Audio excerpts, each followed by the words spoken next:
was a member of Students for Liberty Latin America, serving as a coordinator from 2015 and 2016, and then a senior leader from 2016 to 2017. In early 2019, he left Venezuela to intern with the Cato Institute in Washington, D.C., and today he continues to push back against the rise of government control by sharing his story. So without further adu, I introduce you to Andres. Thanks for coming on, Andres. Thank you so much, Alan, for the introduction, and welcome everyone. Thank you so much for being part of this webinar hosted by the Leadership Institute and the Fund for American Studies.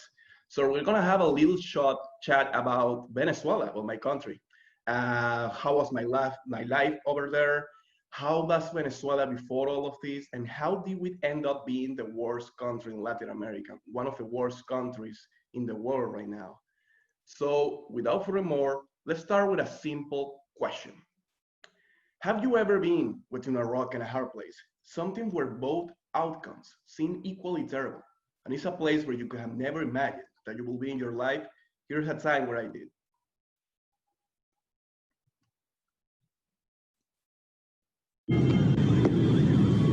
You see that video?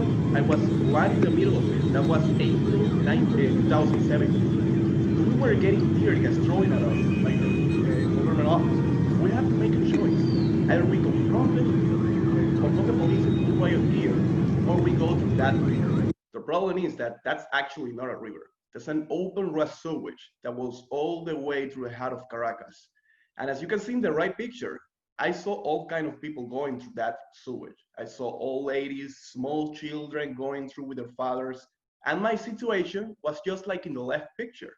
I was with some friends from the university because we were protesting like every single day in 2017.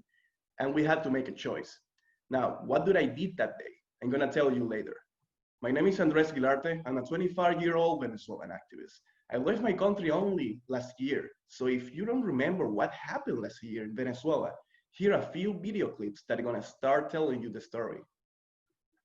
News in our world lead, Venezuela may be on the brink of no return right now. This is what it's come to in Venezuela. Emergency surgery by flashlight. A massive shortage of food and aid in the country is leaving thousands of Venezuelans literally fighting for their lives.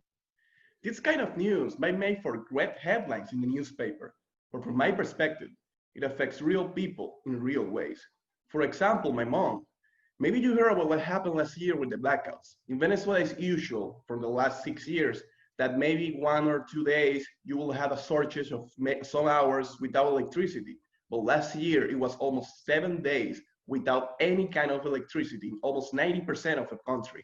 So you could imagine what it was like to get desperate calls from my mom telling me that all the food that she gathered for maybe 1 week and a half, it all spoiled because there was no electricity to maintain the refrigerators. And that happened to thousands of families over there. And also, can you imagine having to use gas lamps in this century?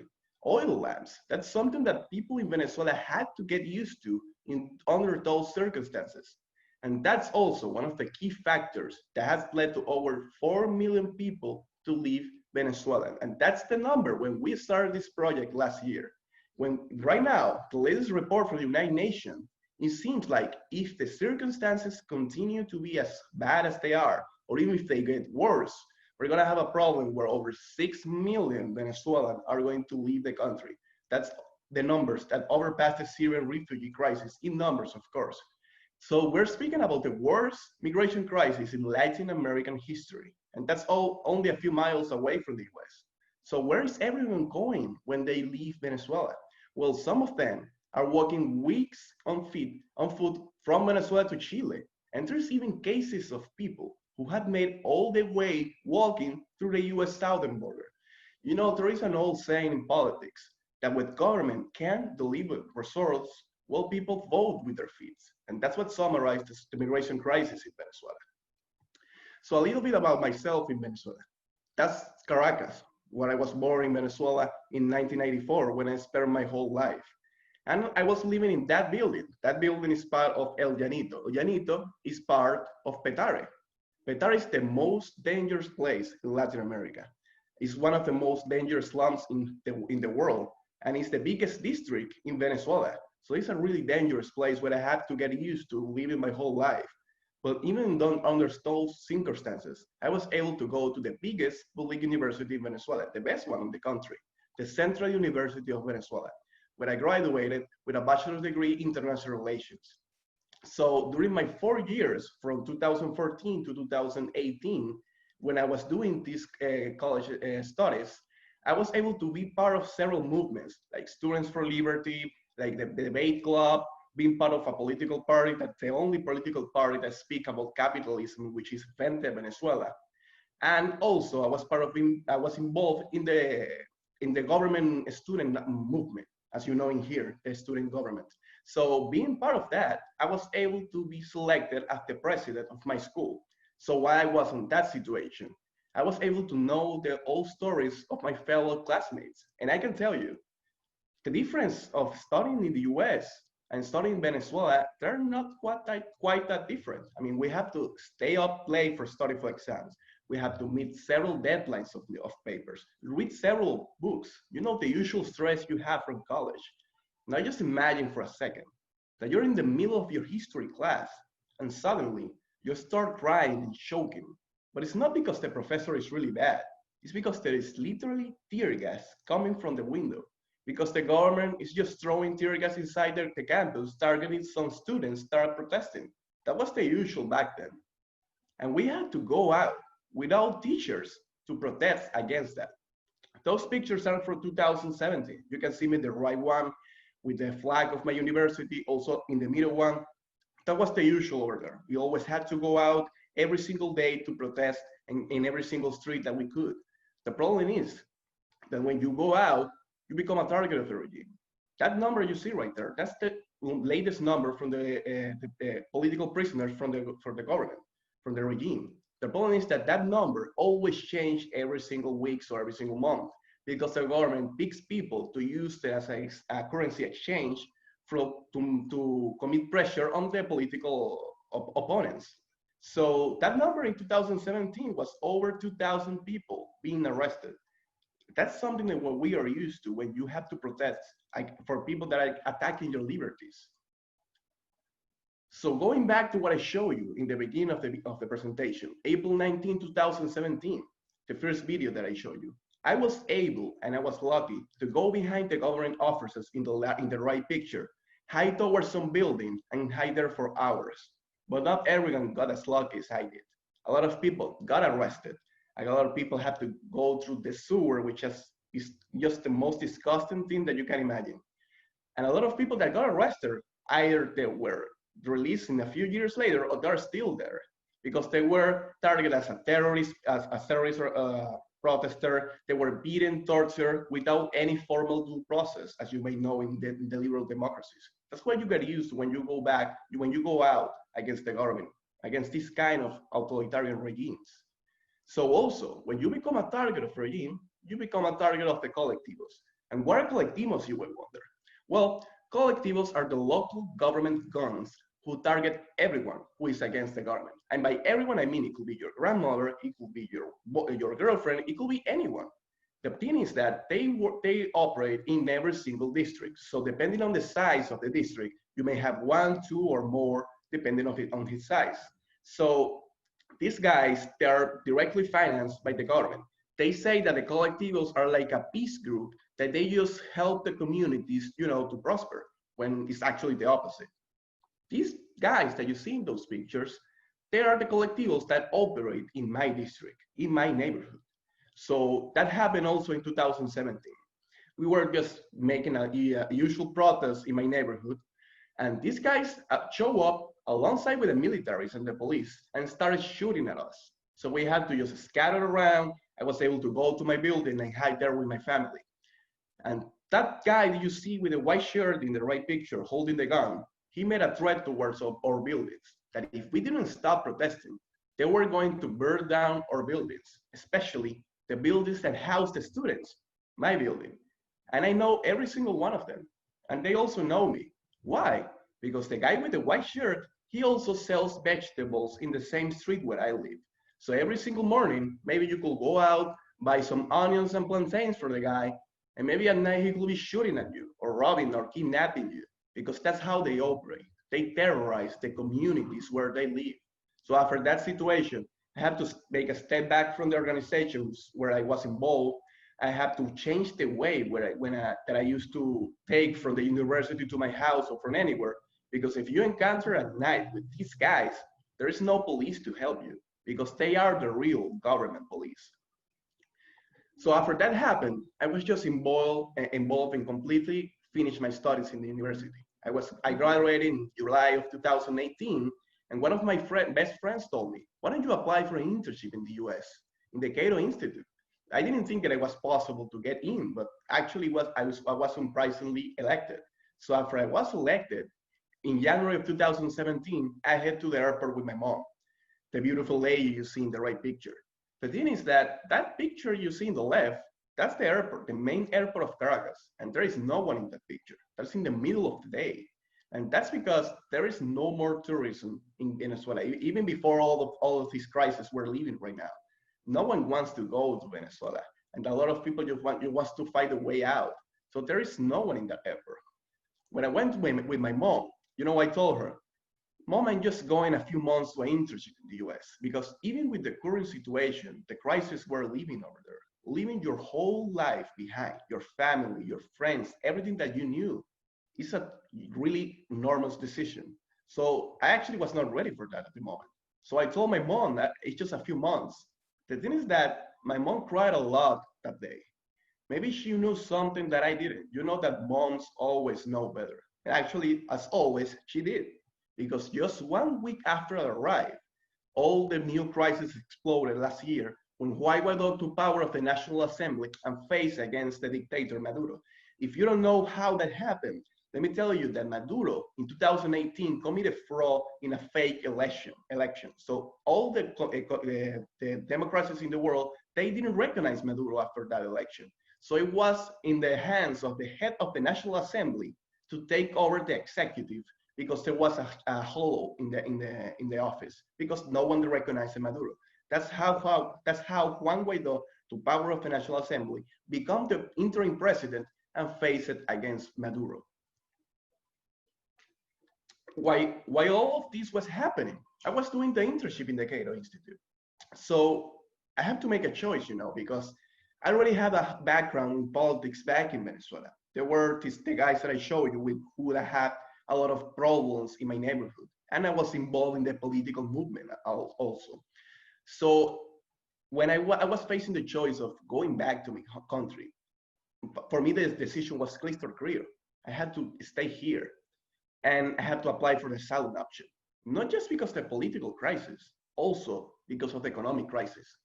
The opportunity that when I was making this choice of maybe, working for a month, that would be the equivalent of working for months, even for a year back in Venezuela. What I could make here in 1 week with minimum wage was way more than I could make in Venezuela with my college degree. And what is the usual that people do when they leave Venezuela? They send money to their families. That's how many families survive Venezuela. I will say that the majority of them, that's how they survive. So the decision was clear. I had to stay for my own safety and for the safety of my family. Now, how was Venezuela before all of this? Well, Venezuela, back in the beginning of the 20th century, we discovered oil, and not just some oil. We discovered the biggest oil reserve in the world. Right now, we have more than the Saudis.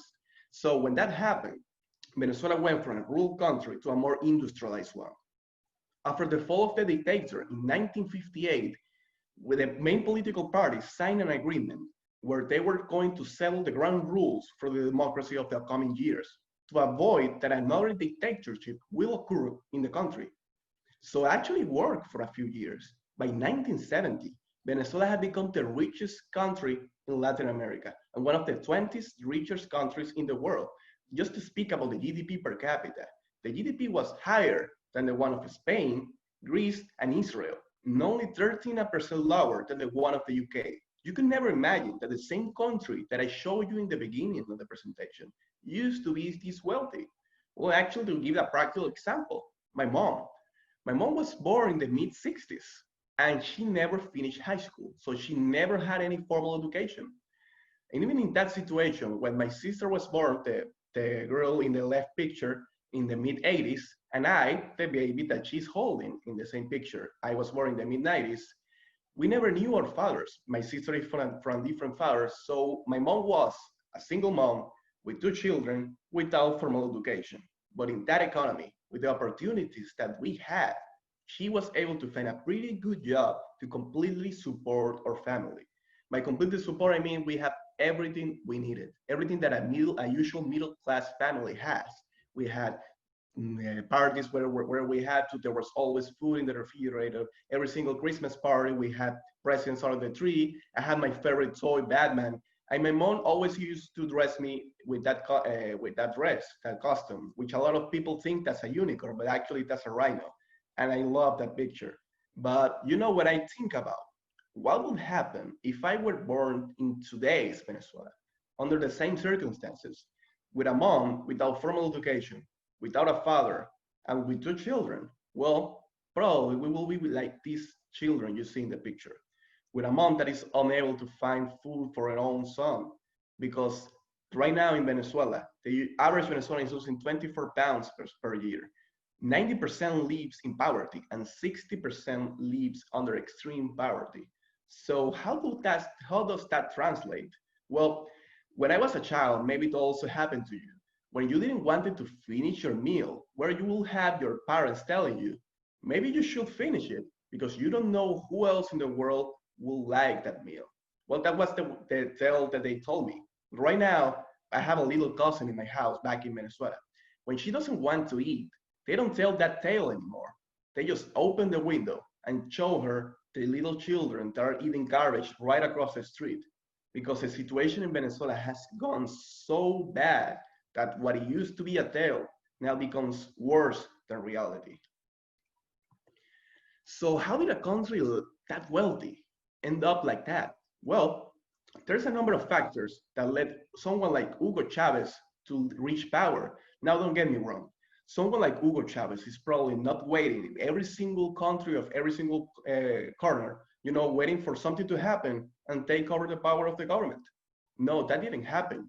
The thing is that the governments before him, they committed some mistakes that allowed a window to be open, and someone like Chavez reached power. If we allow a window like that to be open anywhere else, we're gonna have a big problem in their hands. So what was the first factor? The nationalization of the oil industry back in 1976. When that happened, the government just completely took over the oil industry, buying the companies from the American companies. And when that happened, well, the Yom Kippur War was happening over the world. So the oil prices just went up and the government received tons and tons of money, just billions of dollars. And what did the government did with that money? Well, they didn't just invest in maybe some national fund for the upcoming years. They just created tons and tons of social programs without any meaning for the upcoming years. They also created a lot of fictional jobs. For example, there was a measure that in Venezuela, every single public elevator had to have an elevator guy. That was something unseen in Venezuela before that. But they were just using the money of every way they could, creating fictional infrastructure agreements that in the end, they were never successful. So what happens when you expend too much money than where you enter? And when oil prices went down, well, the public debt went up. When that happened, well, the government was no way near to cut the expending. They just increased the external debt and also the printing of money. What happened when you print money? Inflation happens.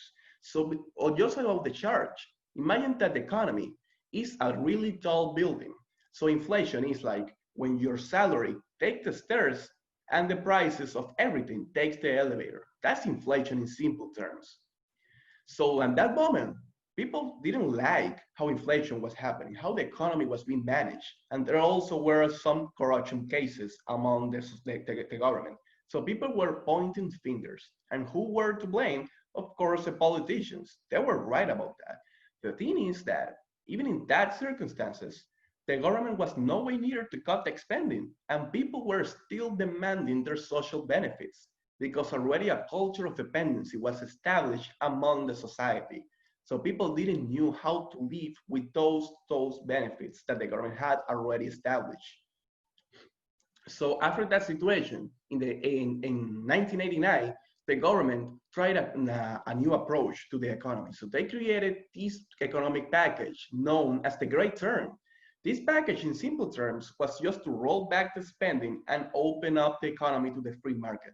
What happened is that just one day after the reforms took place, there were riots all over to Caracas in what is known in the Venezuelan history as the Caracazo Revolt. When that happened, well, a lot of people died because the government had to release the military towards the street. That was a really dark chapter in Venezuelan history. And a lot of people, after that happened, they were claiming that, someone with a really hard hand had to take over with a steel hand. That's when Chavez took the opportunity to commit a coup d'etat against the government in 1992. Already before that, the Cuban process, the Cuban influence was already going on in some social movements in the society of Venezuela, especially in the military. So when Chavez committed the coup d'etat, there was already a whole movement before him to take over the power. But when that happened, he failed during the coup d'etat. But even that situation, he was able to have an interview in the executive officers. And in the interview, he said that his goals were not successful for the moment. So a lot of people saw in those words that Chavez maybe in the upcoming years could fix the situation that was going on in the country. They were looking at the wrong person. But let me tell you that when Chavez was released from prison in the upcoming years, he started a political campaign towards the presidency, and his main flagship was to, regain the trust of the society and change completely the country, change the whole system. And he was right. The system had to change. The government had committed too many mistakes with the economy, but not the way he did it. When he was elected in 1998, he presented himself as a humanist. He never used the word socialist. He never used the word capitalism. He just said that he was a man from the poor, and he wanted to help everyone. Taking stuff from the rich, taking stuff from the elites, and giving it to the society. When that happened, also he changed everything, like he said, but for the worse. He made radical changes. He changed the way the whole industry was managed. He changed the constitution. He changed the flag. The one you see right before me, that's the flag before Chavez. He changed it to a star. He changed everything he could, even the chambers of Congress. We used to have two before all of this. He changed it just to one. So when this whole happened, well, Chavez was being praised by a lot of people. And you can see in this video, that was right in 2006. Chavez is just pointing towards some building and saying, who owns that building? Oh, that's an holding hands. Well, that's perfect. Like, we're leaving right there. Who owns the other one? Oh, that's in private hands. Nationalize it. Confiscate it. Those were the words that Chavez used to say, and as you can see right there, people were clapping. They were happy that Chavez was taking over stuff from the rich and giving it to the people. The thing is that he never reached the hands of the people as he used to say. People never actually saw the promises that Chavez told them, that he was going to take everything and fix the economy. He changed everything. He nationalized all the industries, the whole industry. It was even before that it was nationalized, he went deep on that situation. He changed he nationalized the agro-industrial industry. He nationalized the steel industry, every single industry he could. And after that, he went towards under some other levels, towards the middle businesses, other businesses. So while this was happening, Chavez was being praised by a lot of politicians around the world. You know that Venezuela used to be for a lot of leftists as the role model of the world. Even there are some politicians here that in 2009, they said that in Venezuela, the paradise was being built. And that was not the actual situation inside. Inside, we were suffering the consequences of the constant attacks on our liberties coming from Chavez. So also what happened is that in 2006, because of the Iraqi war, the oil prices went up. When that happened, well, what did the government do with all the money they received? Well, the same thing that the government did in the 70s. They just created more social programs. They created a lot of fictional infrastructure jobs to allow corruption. They also gave a lot of money to other governments. That's how Chavez created his network all around Latin America. So when this was happening, it was terrible. because a lot of people was thinking that, Venezuela was great, but actually it was not. When Chavez died in 2012, well, the oil prices also went down with him. And when Maduro was elected as his successor, well, in 2013, Maduro committed fraud in an election against the opposition, which a lot of experts said, and even the company that created the machines that we used to vote, they said that he committed fraud. But no one faced it in 2013. So he took power, but he didn't have the same money that Chavez did. So he had to continue the same circumstances, the same social programs, everything that was going before Chavez, but through weapons. So that's how we reached the point where we are right now, where we went from a culture of dependency to a culture of fear. And that is what summarized the current situation in Venezuela. So just to put a step back, let's talk a little bit about the US. When I reached here last year, let me tell you, and I'm still amazed by it, even under the current crisis that we're living with the COVID-19, that the US free market policies are the best thing that I have ever seen. When I reached the US, and maybe those pictures right now don't make so much meaning, but for me they do. Is that the first thing that I saw in the supermarket was all kinds of toilet paper, all size, brands, everything that you can imagine. But what I was seeing in Venezuela is something like this, that you have a letter that says one per person. That's what I was used to in the moment in Venezuela. And I know that under the circumstances that we're living right now in the US, some people have seen stuff like that. Even myself, when I went to the supermarket a week ago, I had to make a line for a supermarket in the US. So you have to imagine what was my reaction when I was here in the US a year after coming from Venezuela and doing a line to enter the supermarket. But I know why we're doing that. It's because we're facing an external factor that is affecting our country, which is this virus. The difference with Venezuela is that the whole shortages that we have, all the measures that were taken against our liberties, they were taken because we have an internal factor, which is socialism. That's the main difference that we are. So if a lot of people think that maybe this seems horrible, and it is, imagine living like that for years. That is what is going on in Venezuela. And it's not the result of circumstances because of an external crisis that we are going to move forward because of the free market policies. That in the US, even if you find shortages in some places, in the next days, it will be replenished. In Venezuela, they're not, because we're used to seeing something like this every single day. So when I see some politicians, and some young students saying that they want to move forward with policies that they created that situation in Venezuela, everything that just comes to my mind is the picture of my family and my friends also. That's the last picture I had with my family back in 2018, during the last Christmas when I was in Venezuela. And I can tell you that even that I left my country to follow this internship with the Cato Institute, when I had to face the choice to go back, I know that because of my safety, I couldn't. But I feel that I was expelled from my house, that I wasn't able to actually make a choice about it. And that is where socialism takes you. That's where all these policies of taking over industries, that's where all these policies of taking over means of production, of taking over companies, of taking over the liberties that we were used to before Chavez. Those policies takes you to a point where you don't make choices anymore for yourself. Government make choices for you.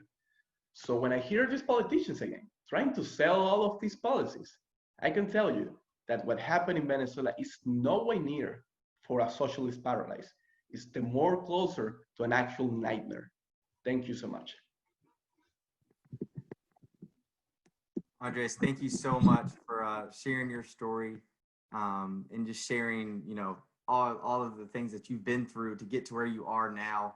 And it's amazing to hear your story and just how you are to where you are now. We've had questions come in the entire time, so I hope you have some time to answer some of these questions. So here we go. So Nicole from Indiana University, she wants to know, when you tell socialists here in America on campuses or leftists of your story and what you've been through, do they ever just step back and think about their positions, or has your anecdotes ever even changed someone's mind? Well, before all of this, I went over to 20 universities, and I can tell you that one of the best experiences that when we face someone, a student, or even a teacher, which is the most common situation that we find a teacher that is the one that is against our ideas, is that we have to put ourselves in their shoes for a moment.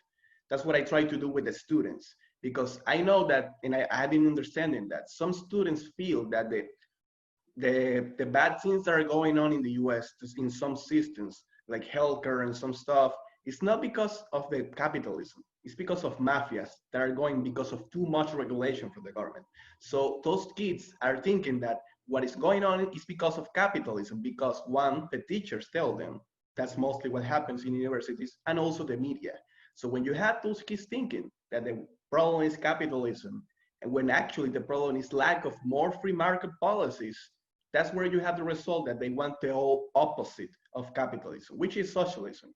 So when I trying to tell them that, you know, what they're trying to sell you is that they, like some politicians here say, like the Nordic socialism, which is nothing more than a welfare state with free market policies, because that's how the Nordic countries get to the point where they are.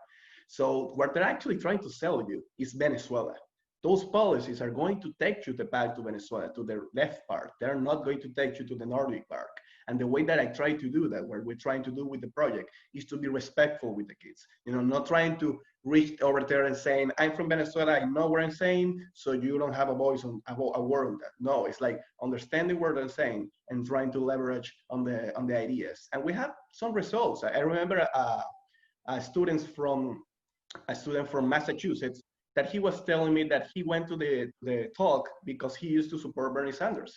So he wanted to find more what happened in Venezuela and all of that. So I was speaking with him after the presentation, and I told him, well, maybe you should, you know, read this, read that, take a look at this. And he wrote me a few days after that. And he said, well, I think that you were right. I will take a deeper look at my views on that subject. And I know that that's how you start a generational change, you know, a person at a time. Yeah, that's encouraging, because that can kind of translate to any issue that a lot of these students that are attending are fighting for on campus. And I'm glad you brought up Bernie Sanders and that student, because a lot of students, they say, well, we don't support socialism, we support democratic socialism. And that kind of rolls into our next question. So Natalie from the University of Maine, she wants to know, what do you think the main difference is between socialism and democratic socialism, or a democratic socialist, or it's just this like a pretty way of basically leading to what Venezuela is? Well, hello, Natalie. I went to the University of Maine before all of this happened a few weeks ago, and it was a beautiful university. So first of all, the basic difference is actually what you said. Democratic socialism, in other words, is just a light way to reach the same circumstance. It's taking over the means of production through the vote. Not they separate themselves from that Leninist view of politics that they had completely took over through violence of the society. They're taking a step back and trying to do it with the democracy tools. So when you look at the example of Chavez, he won the election in 1998, and he used the tools of democracy to undermine democracy itself. So he completely took over the separation of powers of Venezuela. And we reached a point where we knew that every single election was a fraud, but he was showing that he was actually being elected. So if they start like that, they start saying that they're going to, help everyone, make everything free, and they're going to use democracy towards those means. But in the end, they're just going to erode and destroy the system from within. Yeah, great response. So Tristan from Portland State University, he wants to know, what is the current state of the political institutions within Venezuela, such as like the legislators and the courts? If you could touch on that just a little bit, just to, brush up on everybody. Sure. Well, in Venezuela, there is only one institution that is led with that is actually the only institution that is recognized by the world, which is the National Assembly, the one that Guaido is the head of it. The Supreme Court, the electoral system, the executive, the military, most of the governance of the states, they are all taken by the Chavismo. So and of course the police and all of that. So when you are in Venezuela, you are like in those movies without any law. There is no law in Venezuela. It's just the most primitive situation where the stronger is the one that has the last word. That's where also socialists, thank you. It completely removed the institutions that were held by the democracies, and they just take you to a primitive state where you have no choice, and where the stronger is the one that wins. And when you're in a situation like in Venezuela, where the ones that have the power are the police, the military, and the colectivos, because you have no way near a possibility to get a gun, well, everyone else is the one that make choices for you. So there's no institution in Venezuela. The only institution is the National Assembly. And this kind of transfer, it's kind of segment into this when you're talking about the institutions within Venezuela. But Lauren, who is a Turning Point USA member or president at Missouri State University, she wants to know, what does healthcare look like in Venezuela? And then how are they able to handle the current global health crisis? And what does that look like right now? Well, Venezuela is known because we have really good doctors. Our medicine faculty are really, really good. But the problem is that when Chavez arrived in between 2006 and 2008, he implemented a measure where he made a trade agreement with the Cuban regime, where they were going to send oil and the Cubans were going to send medicines from their country. The thing is that those medicines, they were no way near of the quality of our own doctors. So most of them is proof that they were actually spies that were just implemented all over the country. Because one of the social programs for Chavez was the health of the hood, or is known in Spanish, Barrio Adentro, which is like a program where he created small clinics all over the districts, all over the slums, to try to help people, to try to give them free healthcare. The thing is that it was free, but the quality of the healthcare was terrible. It was the worst quality you could imagine. But the problem is that when you are poor and when you are under those circumstances and you don't have the means to go to a better quality, that's the only option that you had. And we still have those options. So, and right now the problem with all these crises, if you have problems here in the US with the so much quality of technology that you have in the terms of healthcare, even with the problems you had, imagine something like Venezuela, where there is no way that doctors can get the gear that they need to face these circumstances. And the things under the slums, what I showed you in Petare, where I used to live, you know that if the virus enters those places, it will just infect everyone, because there is no any healthcare measure that are going to help them. And it all started with all these promises from Chavez that he was going to, he said, democratize the healthcare system, socialize the healthcare system to that it will reach everyone. And like always happen, when you just think about that, you are only national and socializing the numbers, not the quality. And in healthcare, what you want is quality before the numbers. Right. Yeah. And this kind of translates to everything that you spoke on tonight. But Michael from San Jose State, he wants to know what goes through your mind, and you may have touched on this a little bit during your presentation, but he wants to know what goes through your mind when you came to America, and then you started hearing so many young people on college campuses talking about preferring socialism over capitalism. Over what? Capitalism. Yes.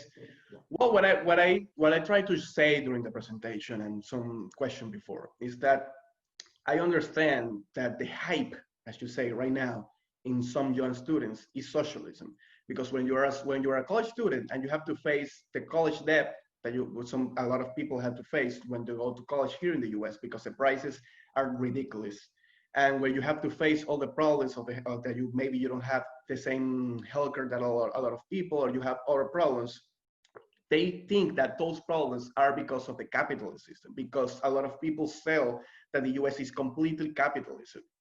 The problem is that those problems is because there is so much regulation. The price of college is not because college, they just want to completely take your money. It's because most of those subsidies to the university comes from the federal government. So that's one of the regulations that faces that a lot of people have to pay too much for going to college. And when you have someone that is being affected because of all of this, and he feels that the problem is capitalism, well, he's going to choose the opposite, which is socialism.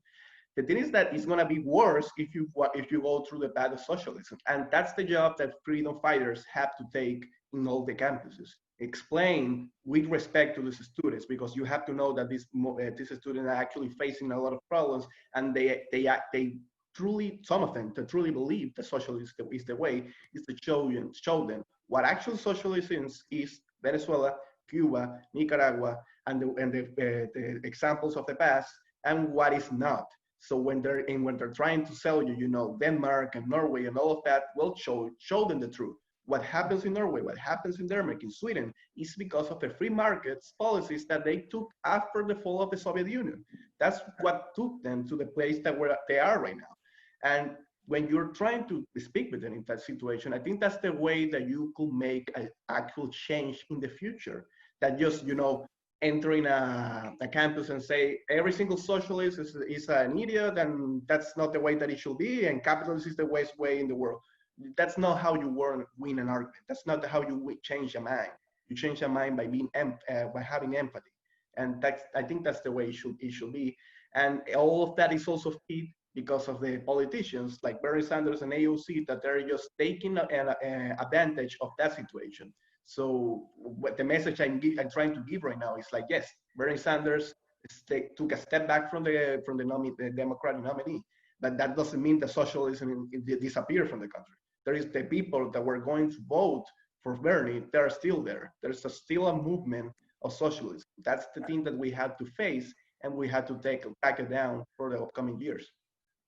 Yeah, and thank you again for touching on when you're going about this issue, it's not necessarily looking down on someone just because they believe what they believe. It's trying to find that empathy, like you said, because a lot of times, you can see from the left sometimes, or just from opposition, they do that to us. They're attacking, conservative libertarian students on campuses, and it would be kind of hypocritical if we started doing the same thing. So thank you for touching on that. And you talked about Bernie Sanders for a little bit and how he dropped out, but let's just do a hypothetical. Let's say he stayed, let's say he won, and socialism came to the United States. What do you think that would look like if the United States were to bring on socialism? Would it look like Venezuela, or would it look different? What do you think, just in your opinion?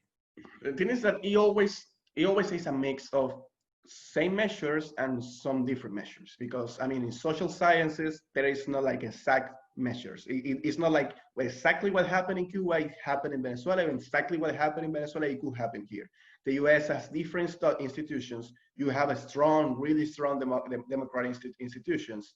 So it will be really hard, for example, if the hypothetical situation of Bernie Sanders winning an election, it will be really hard for him to take over the Congress, to take over the Supreme Court, to take over all of that. I don't see that happening in just one presidential administration. That will be a generation change. That's something that is really in favor of the United States. But the thing is that when you become when you reach the presidency, you have to take into consideration it's going to also win a majority in the Congress, and what some executive orders will look like. For example, open borders. That's something that he will say that he was going to accept. Trying to implement more a healthcare system where he's going to completely eliminate the private insurance and just make everything from the government. Not even in the Nordic countries that happen. Only in Canada you see that. And when you actually speak with a Canadian, you see that they have troubles when they have to wait for weeks, or depending on their circumstances they have to go to a clinic. You need a mixed system. We all know that in every single country, yes, you need a safety net, but you don't have to put everyone in the safety net. I completely forget the private options. And when you are in a country where you prompt or towards choice, is where you give people the choice of private companies or the choice of government. And Bernie seems like the guy who wanted to shift everything just to the public option, just to the government.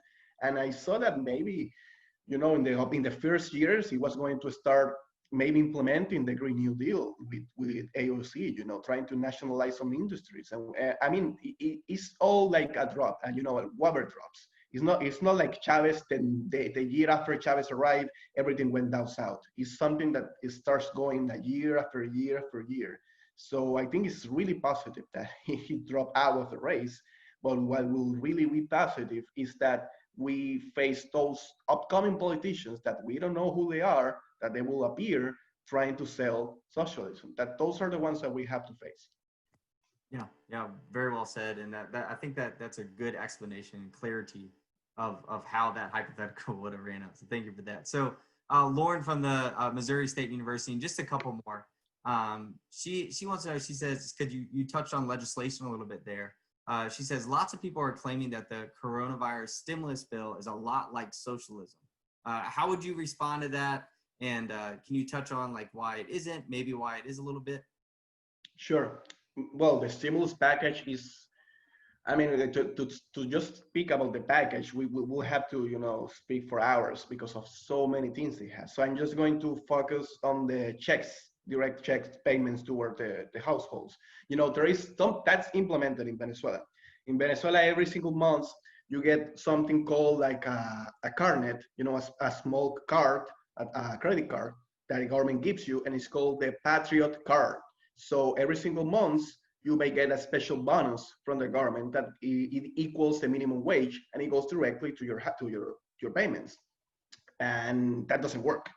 I mean, it just helps to the inflation going over. It just helps to the way the government controls your income. So there is a number of factors why it doesn't work. But I understand that because of these circumstances, you may take that measure or other measures. Maybe it was different. Instead of using so much money in trying to help people demand, because we know that this is not a problem of demand. I mean, you can have more money, but if you don't leave your house, and if you leave your house, you don't buy products, what are you going to do with the money? Those are questions that we face back in Venezuela. What you have to face is the businesses. You have to help the businesses. You have to help the people that is being productive. You have to help the offer instead of the demand. So, but I understand that, including the US and other countries, these measures are being taken because of the extreme circumstances that we're being faced in this moment of history. What people have to understand is that these circumstances could not be implemented in the long run. They're just implemented because of this crisis.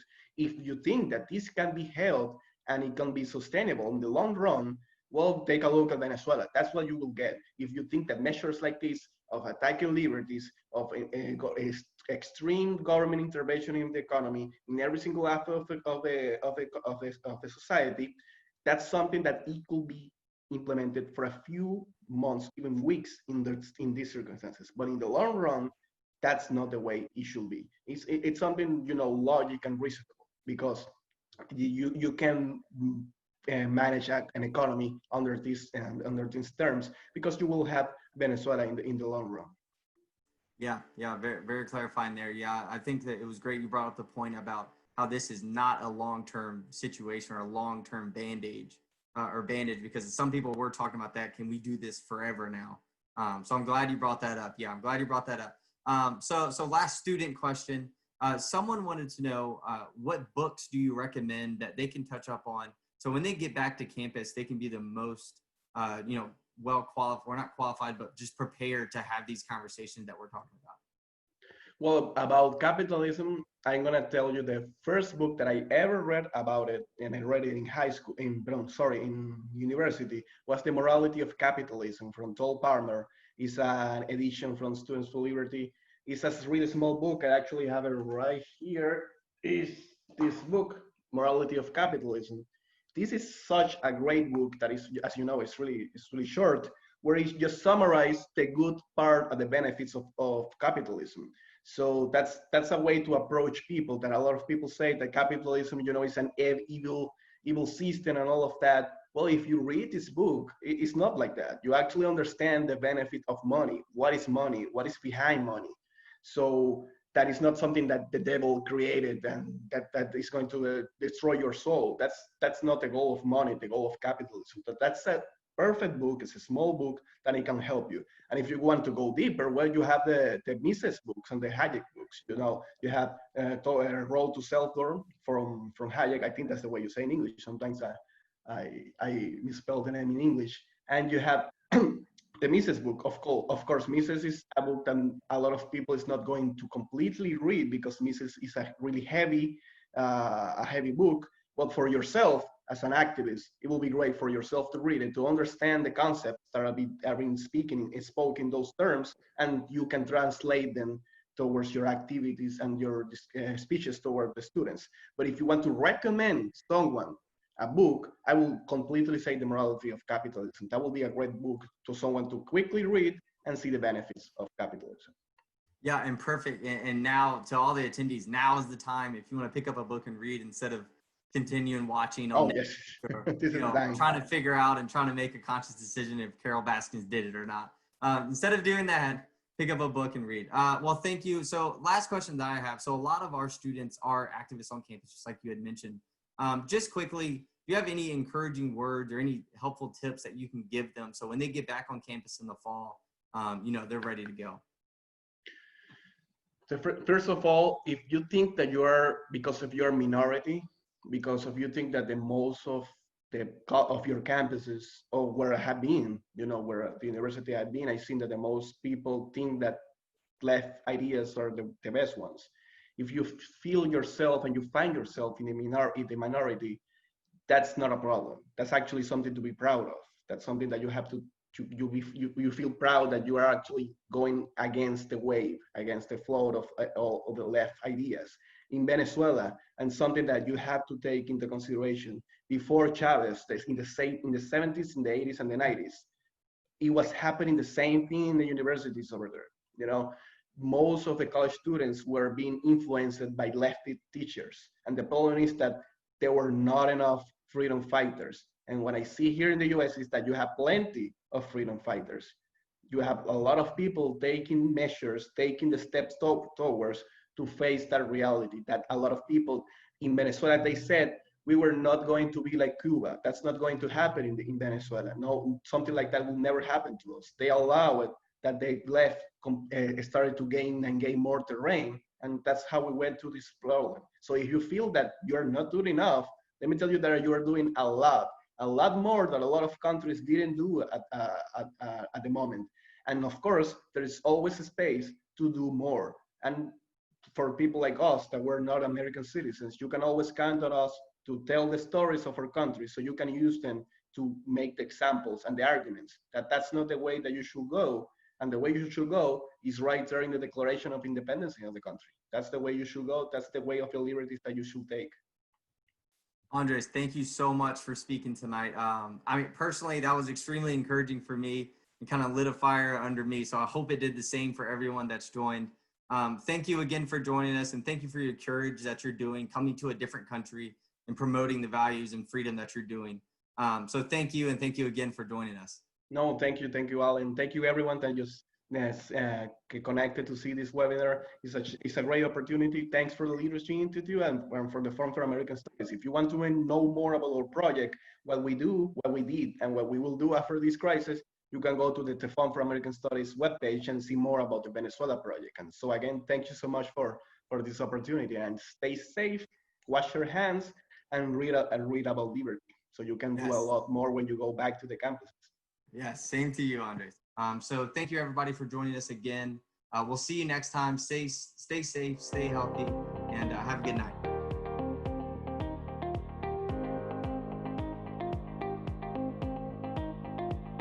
Thanks so much for watching this video. To watch our latest video, click here. And to make sure you don't miss any future videos, be sure to subscribe.